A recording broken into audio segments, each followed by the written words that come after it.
You might have pretended that she was too young. I mean, she too young. Diana Ross is too young to sing for the Motown, but she ain't too young for you to hunch on her.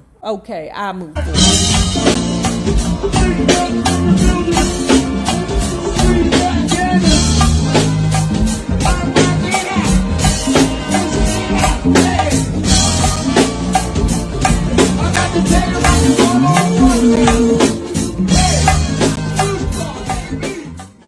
On August the 11th, 1968, Diana Ross introduced her new proteges, the Jackson5, with the kind of pomp and pageantry usually accorded major Hollywood debuts. 300 of Gordy's and Diana's closest friends and business associates crammed into the chic Beverly Hills private club, the Daisy, all having been personally invited via Diana Ross's telegram. They stood and cheered as Michael Jackson and the Jackson5, as they were introduced by Diana, performed Motown songs such as Smokey Robinson's Who's Loving You and even Disney's classics like Zippity Doo Dah. Afterwards, a Motown press release was distributed to everyone in attendance, with 2 years shaved off the age of each boy. Beaming with pride at their reception, Barry announced that the Jackson5 would next appear in concert with Diana Ross and the Supremes at the Forum 5 days later, and then later in October when Diana would play hostess on the Hollywood Palace television show. I knew that they fudged Michael's ages, but I didn't really know that they fudged the rest of the boys because, I didn't think it mattered. But like I had said earlier, the younger, the purer. Once the boys start hitting 13, then the adults are not looking at them as cute, sweet little boys. They're looking at them as, they about to enter the sticky phase. If you mamas know who have sons know what I'm talking about. In 1969, Motown's West Coast division was operated under the direction of one of the company's top staff writer-producers. As an integral part of a writing-producing team at Motown called the Clan, Deke Richards was responsible for some terrific songs, such as the Supremes' Love Child. He and Barry enjoyed a close relationship. Deke even had a phone line exclusively for Barry's use, and Barry would call him at all hours of the early morning, brimming with ideas. Integral to Deke's job as creative director of talent for Motown's West Coast division was an ongoing search for promising new writers and artists to bolster the company's roster. That year, he was introduced to two talented young writers, Freddie Perrin and Fonz Mizell. He thought both had amazing ability and couldn't wait to bring them into the Motown family. For the next 3 months, Deke Richards, Freddie Perrin, and Fonz Mizell collaborated on a song entitled I Want to Be Free, which was intended for Gladys Knight and the Pips.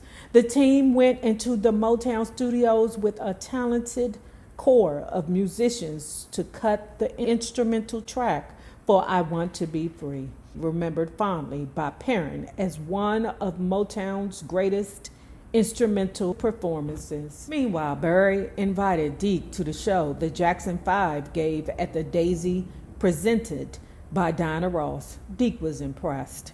He had heard through the Motown grapevine that Bobby Taylor was presenting recording material with the brothers in Detroit. Though Taylor was producing some good songs, everyone knew that there wasn't a hit record to be found in the bunch. When Deke played the track I Want to Be Free for Barry, he liked it so much he thought it might be ideal for the Jackson boys. Give the song a Frankie Lyman treatment, he told Deke, and we'll see what happens. Listen, I am a social influencer, and I understand that I will get critiqued. All of us get critiques. All public figures get critiques because we put ourselves out there to be critiqued. Okay, and I realized that one of my greatest or biggest problems, which is really not a problem to my core people, my people who understand and love me, is the way I enunciate my words. For as long as I could remember, y'all, I have always been tongue twisted and tongue tied. And then when I got my braces put on, and I had like this bracket put in back of my front teeth to keep the gap together, it makes it even worse. This is the same problem that the Jackson boys had, according to Deke. They didn't enunciate their words.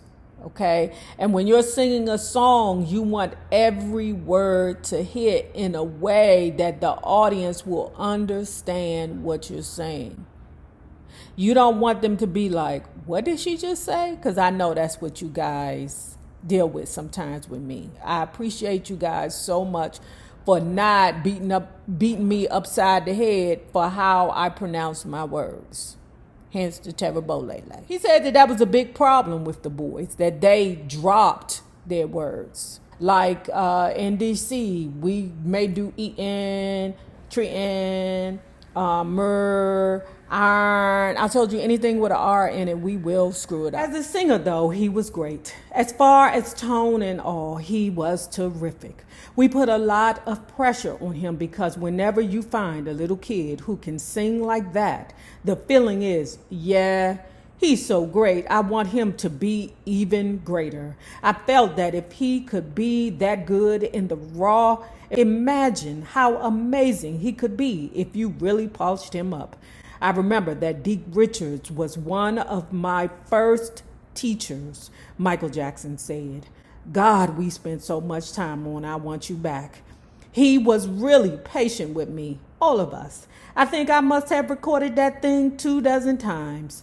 I had no idea that recording could be such work. On October 2nd, that would be my birthday. Not 1969, but okay. After the final mixing of I Want You Back, Barry asked Deke how he thought the group's name should appear on the record label. Jackson5 featuring Michael Jackson. Deke said he thought the group should be called simply the Jackson5 with the numeral 5. Barry agreed. Joseph Jackson wasn't even consulted. Imagine what kind of tension might have resulted in the family if Deke had suggested Jackson5 featuring Michael Jackson. I mean, Motown, that's what they do. If Gordy Gordy like you, everybody is this featuring that. Usher featuring his herpes. Erica Mena featuring her anger issues. You know, that's just what Barry the Gordy do. We shouldn't be surprised. Diana Ross in the Supreme. But then when I think about it, remember how they said that Barry the Gordy stole the name J5, Jackson5 from Joe Jackson? You know, remember that clause that came up when they wanted to leave Motown? Okay, you can leave Toodles, but the Jackson5 name remains with me. Flashback to a couple of videos ago. Joseph Jackson was calling the boys the Jackson brothers. It was this lady who Joe Jackson was eyeballing at the mall. It was a model who was like, no, I don't think you should call the boys the Jackson brothers because that's kind of old, like old men names. But I think you should call them the Jackson 5.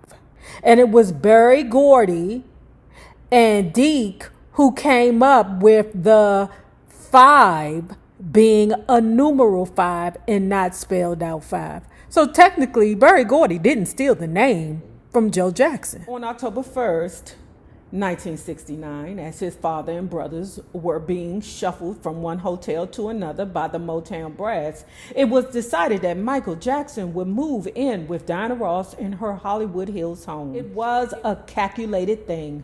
I wanted him to be around her, Berry Gordy explained. People think it was an accident that he stayed there. It wasn't. I wanted Diana to teach him whatever she could.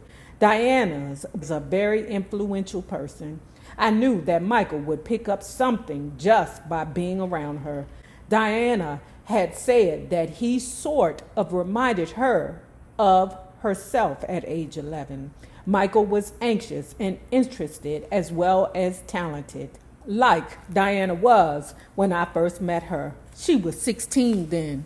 That ain't stop you from sucking on her, if you know what I mean. Diana Ross is too young to sing for the Motown, but she ain't too young for you to hunch on her. Okay, I move forward. Catherine was troubled by Michael's life during that time. According to one family friend, a woman who asked for anonymity, yeah, I think I said that right, anonymity, because she is someone in whom Catherine still confides. Katie truly was concerned about Diana Ross's lifestyle and how it might influence her son, said the friend. Diana Ross's lifestyle?